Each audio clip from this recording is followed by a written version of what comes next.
porción que estudiamos esta semana en la Torá es la que se encuentra en Deuteronomio capítulo 7, 12 al 11, 25, y esta porción nos habla de las consecuencias que tendremos por obedecer a Dios, aunque también hace algunas menciones de lo que sucede si no le obedecemos. La parashá se centra principalmente en lo que sucede cuando guardamos los mandamientos.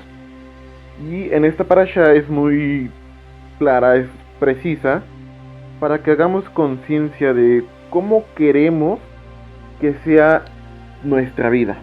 Aquí vamos a aprender la importancia que tiene el saber canalizar nuestros pensamientos, palabras, acciones, para estar realmente conectados con Dios. Vamos a ver qué dice Deuteronomio 7:12. Y por haber oído estos decretos y haberlos guardado y puestos por obra, Adonai tu Dios guardará contigo el pacto y la misericordia que juró a tus padres. Antes señala cómo librarnos de la muerte y del mundo, en Deuteronomio 7, 10 y 11. Y que da el pago en persona al que le aborrece, destruyéndolo, y no se demora con el que le odia, en persona le dará el pago. Guarda por tanto los mandamientos, estatutos y decretos que yo te mando hoy que cumplas.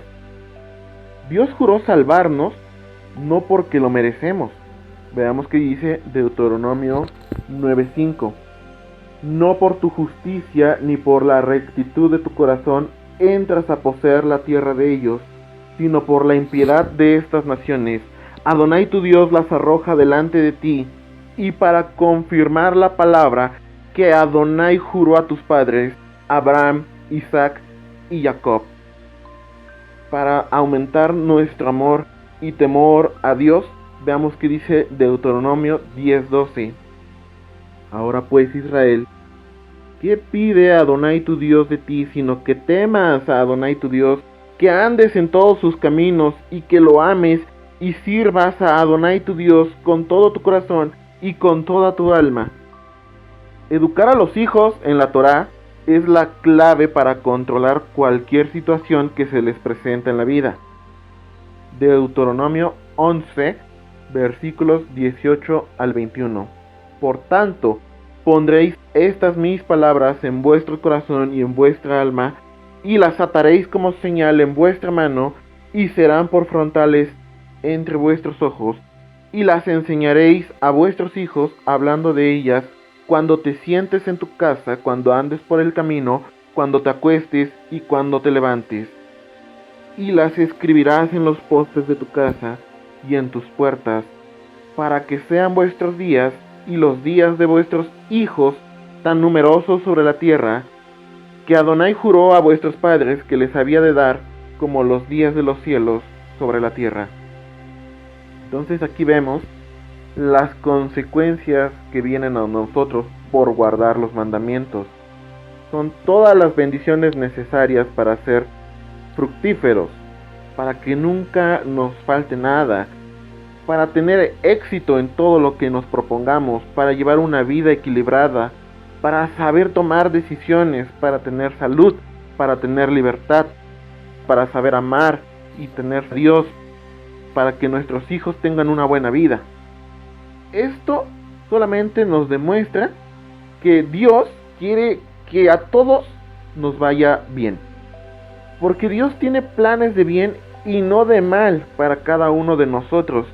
Él siempre ha deseado habitar entre nosotros y estar en esta convivencia con los que han creído en Él, y para ello nos ha propuesto un pacto lleno de promesas, que está lleno de bendiciones, que justo este día nos ofrece. Deuteronomio nos enlista todas las bendiciones que Dios ha preparado para nosotros, y también nos dice qué es lo que tenemos que hacer para contar con estas bendiciones. Dios ha escogido a un pueblo conformado por gente que se esmera en guardar los mandamientos de la Torá, y que además ha reconocido que Yeshua, Jesús, es su Señor y Salvador. A este pueblo que guarda la Torá que tiene el testimonio de Yeshua, a este pueblo Dios le hace las promesas y le declara las bendiciones de él mismo que van a venir, y a este pueblo Dios le llama Israel, que significa el que vence. Hay quienes han sido enseñados bajo los intereses de alguna religión, que es la que practican, y han creído que tienen promesas de Dios tan solo por contar con solo uno de estos requisitos. Pero la verdad es que solo han recibido alguna bendición gracias a la gran misericordia que tiene Dios. Pero las bendiciones del pacto, las que Dios tiene, estas están disponibles solo para el que guarda los mandamientos y el que tiene el testimonio de Yeshua. Apocalipsis 12:17. El dragón se llena de ira contra la mujer y se fue a hacer guerra contra el resto de la descendencia de ella, los que guardan los mandamientos de Dios y tienen el testimonio de Yeshua. Apocalipsis 14:12. Aquí está la paciencia de los santos, los que guardan los mandamientos de Dios y la fe de Yeshua. Tristemente, en la cristiandad existe una brutal resistencia a ser llamados Israel. Los dogmas religiosos del cristianismo han hecho creer que las promesas son para los gentiles y para lo que llama la iglesia de Cristo, pero veamos lo que dice la misma Biblia, Romanos 9:4, que son israelitas, de los cuales son la adopción, la gloria, el pacto, la promulgación de la Torá, el culto y las promesas. Gálatas 3:16. Ahora bien, a Abraham fueron hechas las promesas y a su simiente. No dice y a las simientes como si hablase de muchos, sino como de a uno, y a tu simiente, la cual es Yeshua o Cristo. Gálatas 3:29. Y si vosotros sois de Yeshua, Cristo, ciertamente el linaje de Abraham sois y herederos según la promesa. Aquí están esas citas. Es algo que está claro y lo dice nada más y nada menos que el apóstol Saulo, o sea Pablo, el preferido de la cristiandad moderna. Entonces el pacto, las promesas, son primeramente para el pueblo judío, específicamente porque ellos son los que han conservado la Torá y la han dado a conocer al mundo, y aunque no han reconocido a Yeshua como el Mesías, por el puro hecho de guardar Torá, son seguidores del Mesías, porque Yeshua es la Torá hecha carne. Pero el pacto no es para los gentiles que se rehúsan a obedecer a Dios. El pacto y las promesas son para un pueblo fiel, que guarda los mandamientos, que reconoce a Yeshua como el Mashiach prometido, y a ese pueblo Dios le ha llamado Israel. Para ese Israel son el pacto y las promesas de bendición. El llamado a los que se nombran gentiles es muy claro. En el momento que vienen a la fe en el único Dios verdadero y en su Hijo Yeshua de Nazaret, Cristo, en ese momento dejan de ser gentiles y vienen a formar parte de la misma ciudadanía de los santos. Si leyó usted bien, deja de ser gentil y toma la misma ciudadanía de los santos. O sea, pasa a ser parte del pueblo al que Dios le llama Israel. Y Pablo lo dice, 1 Corintios 12:2. Sabéis que cuando erais gentiles, se os extraviaba, llevándoos como se os lleva a los ídolos mudos. Veamos aquí cómo Pablo nunca utiliza el tiempo para gentiles en manera presente. Lo está diciendo en forma pasada. Erais gentiles. Y en la carta a los Efesios dice Efesios 2:12 y 13. En aquel tiempo estabais sin Cristo, alejados de la ciudadanía de Israel y ajenos a los pactos de la promesa, sin esperanza y sin Dios en el mundo. Pero ahora en Yeshua, o en Cristo Jesús, vosotros que en otro tiempo estabais lejos, habéis sido hechos cercanos por la sangre de Mashiach. Aquí está muy claro, los que en otro tiempo, en tiempo pasado, eran gentiles y estaban lejos de ser Israel, y pertenecer a Dios, también no tenían acceso a estar en pacto, no tenían acceso a las promesas. Ahora por medio de Mashiach vienes a ser parte del pueblo del pacto, y ese pueblo Dios le ha llamado Israel. Así que si en verdad crees en Dios y lo obedeces, olvida eso de que eres un gentil, olvida eso de que eres un cristiano, ya no lo eres. La palabra gentil significa sin Dios. ¿Quieres seguir estando, acaso, sin Dios? ¿O quieres ser parte del pueblo del pacto y tener derecho a las promesas de Dios para bendecir tu vida? Efesios 2:19. Así que ya no sois extranjeros ni advenedizos, sino conciudadanos de los santos y miembros de la familia de Dios. Deuteronomio 4, versículos 5 al 8. Porque ¿qué nación grande hay que tenga dioses tan cercanos a ellos como lo está el Señor nuestro Dios en todo cuanto le pedimos? ¿Y qué nación grande hay que tenga estatutos y juicios justos como toda esta Torá que yo te pongo hoy delante de vosotros?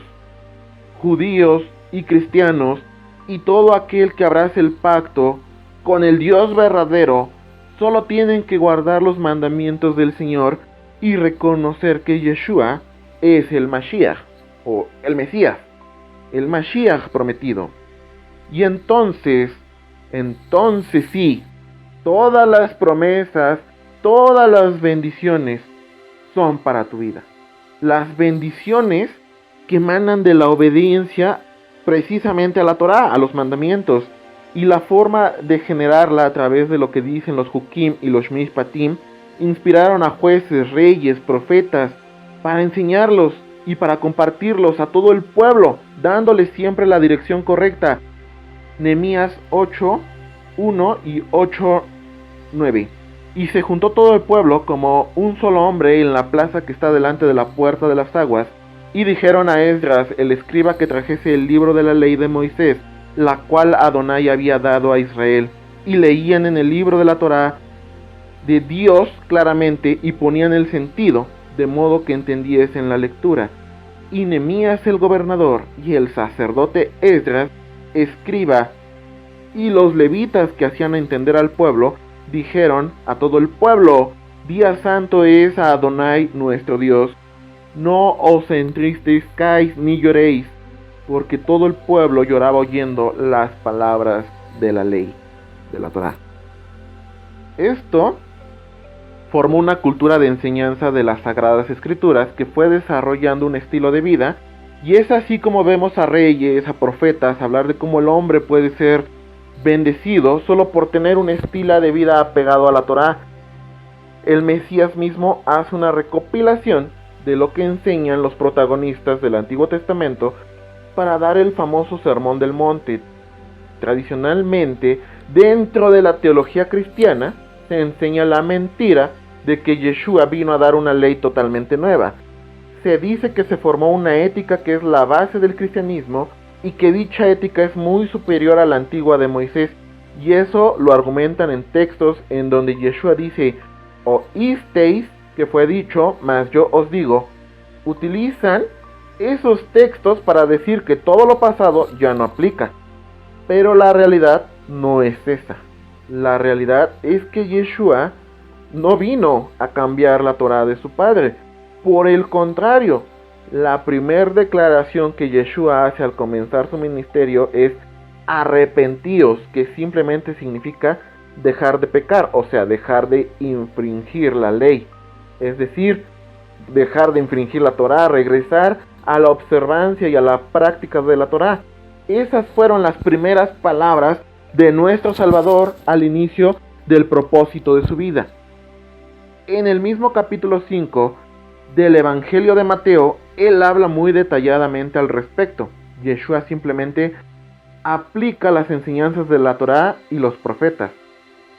Como nunca se ha querido enseñar en las congregaciones cristianas el Sermón del Monte, es el sermón más amplio, que está más específico, más detallado acerca de la doctrina de Jesús, de Yeshua de Nazaret, el Mesías.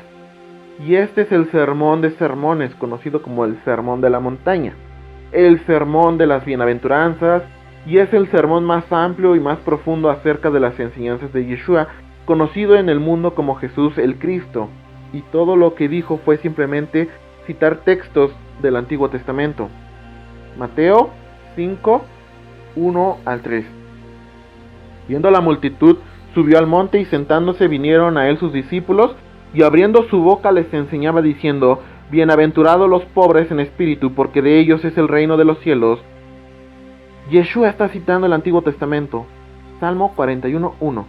Bienaventurado el que piensa en el pobre, en el día malo lo libra Adonai.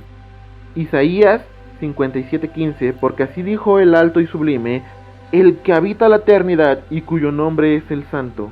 Yo habito en la altura y la santidad, y con el quebrantado y humilde de espíritu, para hacer vivir el espíritu de los humildes, y para vivificar el corazón de los quebrantados. Isaías 11:4. No juzgará según la vista de sus ojos, ni arguirá por lo que oigan sus oídos, sino que juzgará con justicia a los pobres, y arguirá con la equidad por los mansos de la tierra. Salmo 34:18. Cercano está Adonai a los quebrantados de corazón, y salva a los contritos de espíritu. Como podemos ver, el Mesías Yeshua, para pronunciar la primera bienaventuranza, tenía en su mente textos de la fe hebrea que acabamos de citar, y así sucesivamente en todo el Sermón del Monte. Mateo 5:4. Bienaventurados los que lloran, porque ellos recibirán consolación. Yeshua obtuvo esto del Antiguo Testamento en las siguientes citas.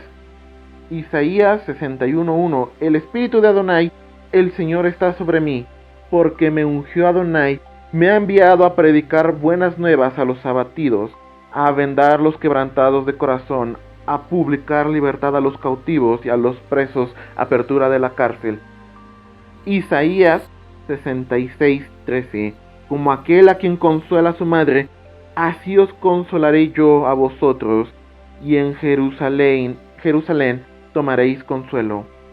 Isaías 51:3. Ciertamente consolará a Adonai a Sión, consolará todas sus soledades, y cambiará su desierto en paraíso, y su soledad en huerto de Adonai.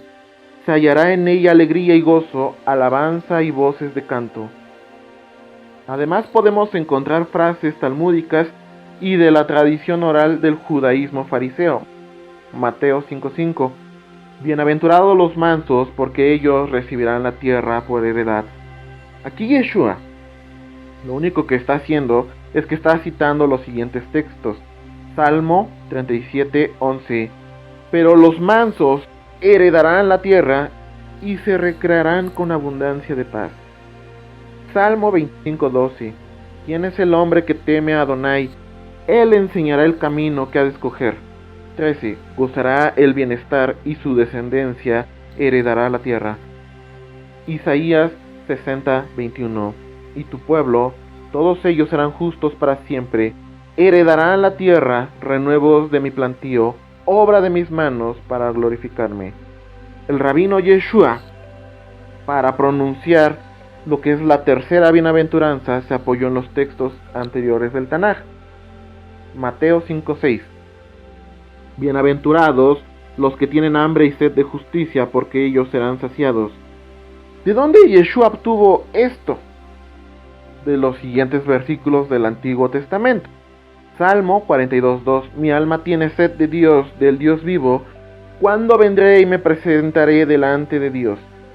Isaías 32:17. Y el efecto de la justicia será paz, y la labor de la justicia reposo y seguridad para siempre. Deuteronomio 16:20.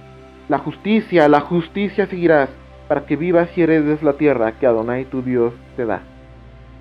Proverbios 21:21. El que sigue la justicia y la misericordia hallará la vida, la justicia y la honra. Proverbios 15:9. Abominación es Adonai el camino del impío, mas el alma al que sigue justicia. El rabino de Galilea, para pronunciar la bienaventuranza anterior, se apoyó en estos textos de Moisés del profeta Isaías y de los reyes David y Salomón. Mateo 5:7. Bienaventurados los misericordiosos, porque ellos alcanzarán misericordia. Yeshua solo está citando un salmo. Salmo 41, 1 al 3. Bienaventurado el que piensa en el pobre, en el día malo lo libra Adonai. Adonai lo guardará y le dará vida. Será bienaventurado en la tierra y no lo entregarás a la voluntad de sus enemigos. Adonai lo sustentará sobre el lecho del dolor. Mullirás toda su cama en su enfermedad. Aquí el hijo de David está citando justo a su padre David. Mateo 5, 8. Bienaventurados los de limpio corazón, porque ellos verán a Dios. Yeshua obtuvo esto de los escritos en el libro de los Salmos, Salmo 24:3. ¿Quién subirá al monte de Adonai y quién estará en su lugar santo? 4. El limpio de manos y puro de corazón, el que no ha elevado su alma a cosas vanas, ni jurado con engaños, él recibirá bendición de Adonai y justicia del Dios de salvación. Salmo 73:1. Ciertamente es bueno Dios para con Israel, para con los limpios de corazón. El rabino Yeshua, para pronunciar la sexta bienaventuranza, se fundamentó en los anteriores textos de la fe hebrea. Mateo 5:9. Bienaventurados los pacificadores, porque ellos serán llamados hijos de Dios. Yeshua aquí está citando al profeta mesiánico Isaías. Isaías 57:19. Produciré fruto de labios, paz, paz al que está lejos y al cercano, dijo Adonai, y lo sanaré. Mateo 5:10. Bienaventurados los que padecen persecución por causa de la justicia, porque de ellos es el reino de los cielos. Fuente de las escrituras hebreas que Yeshua está citando, Isaías 56. Di mi cuerpo a los heridores y mis mejillas a los que me mesaban la barba. No escondí mi rostro de injurias y de disputos, porque Adonai el Señor me ayudará, por tanto no me avergonzaré. Por eso puse mi rostro como un pedernal y sé que no seré avergonzado. Y con relación a cuando se refiere al reino de los cielos, Yeshua simplemente está citando Daniel 2:44 y 7:14. Daniel 2:44. Y en los días de estos reyes, el Dios del cielo levantará un reino que no será jamás destruido, ni será el reino dejado a otro pueblo. Desmenuzará y consumirá a todos estos reinos, pero él permanecerá para siempre. Daniel 7:14. Y le fue dado dominio, gloria y reino, para que todos los pueblos, naciones y lenguas le sirvan. Su dominio es dominio eterno, que nunca pasará, y su reino uno, que no será destruido. Como vemos claramente, Yeshua no inventaba sus sermones, sus enseñanzas. Él nunca dijo algo que a él se le ocurriera de momento. Y aquellos que pensaban que su doctrina era una doctrina que estaba diferente, les decía que las palabras que él hablaba no eran de él, sino del Padre que lo envió. Esta parashá entonces habla de la cultura, de las bendiciones, y regularmente nos enfocamos en las bendiciones que Dios da al hombre, pero esta porción nos habla de una bendición especial. Deuteronomio 8:10. Y comerás y te saciarás y bendecirás a Adonai tu Dios por la buena tierra que te habrá dado. Uberahat et Adonai Eloheija. Bendecirás al Señor tu Dios. Aquí hay una connotación. Bendecir a Dios. Después de haber comido regularmente, nos han enseñado a bendecir los alimentos antes de comerlos. Y eso está bien. Pero es importante bendecir a Dios luego de haber terminado de comer. Porque eso nos distingue del resto del mundo. El mundo tiene la cultura de Esaú. Génesis 25:34. Y entonces Jacob dio a Esaú pan y del guisado de las lentejas, y él comió y bebió y se levantó y se fue. Nosotros no somos como Esaú, no somos como el mundo. Cuando la gente no agradece después de comer, está despreciando la manera como Dios le provee y la manera como le sustenta. ¿De qué sirve bendecir a Dios después de comer? Deuteronomio 8:18. Sino acuérdate de Adonai tu Dios, porque Él te da el poder para hacer las riquezas, a fin de confirmar su pacto que juró a tus padres, como en este día, para tener presente que todo lo generaremos y todo lo que tenemos es gracias a Dios. Toda buena dádiva viene de parte de Dios, pero viene porque guardamos su palabra, y en su palabra está su presencia.